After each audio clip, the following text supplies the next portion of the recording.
يعني النهارده حصل مشهد الناس ربطته، اللي هو ما بين زيزو وحسين الشحات.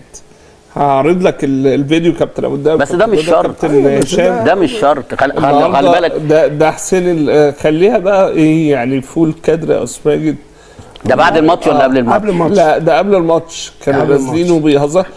يعني الناس ربطت ما بين حسين الشحات لا وزيزو بنفس الموقف اللي كان ما بين صورة إمام عاشور وكهربا. ف ده هتلاقيهم دول بيتكلموا في حاجة تانية خالص، واخد بالك؟ وبعدين خلي بالك، بص بعد الماتش هتلاقي اللعيبه دي ممكن تكون بتتعشى مع بعض، خارجه مع بعض.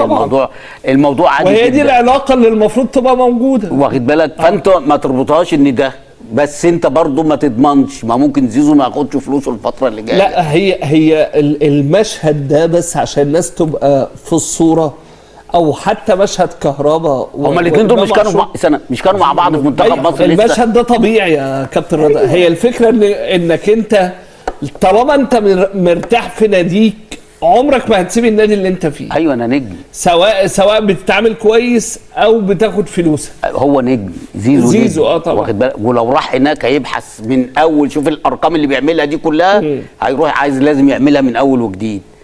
فانا ما رجحش السبب، لان انت هنا نجم النجوم. هو زيزو نفسه كان ليه تصريحات قبل كده وقال ان يعني صعب ان انا ارتبط بنلزم. ما كله بيقول كده يا اسلام. بس ما احنا كهرباء معلش مع احترامي، بص يا اسلام، لا هي عقليه زيزو. لا مش عقليته، هي انا زملكاوي وجايبينه في الموضوع يا كابتن دي صوره ثانيه.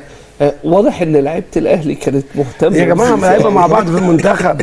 ما احنا كنا يا كابتن، ده في لعيبه بتبقى زملكاويه الصبح، بالليل بتبقى اهلاويه. يعني والله في ناس كده ويقعد يبص. بص هي في حاله واحده بس ممكن زيزو يروح النادي الاهلي، لو ان هو ما خدش عقده في ال3 سنين اللي هو اتفق عليه. خلي بالك يا كابتن اسلام، امام مش هيكون يا اسلام، امام مش هيكون الاول والاخير. ودي طبعا الصوره الشهيره ما بين كهربا وامام عاشور. لا طب ما هم اصحاب في المنتخب، يعني الناس بتربطها بحاجات تانية من اللي بتشوفه الفترة اللي فاتت، لكن هم اصحاب في المنتخب وبيقعدوا مع بعض بيهزروا مع بعض، والكلام ده يفرق كتير يعني. لكن واضح في ظل المشاكل اللي موجوده يا كابتن هشام.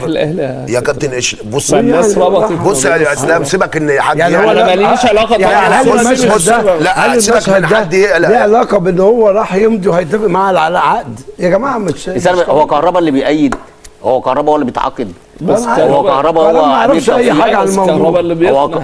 لا هقنعه في حته ان انا هل هقول له الكلام ده؟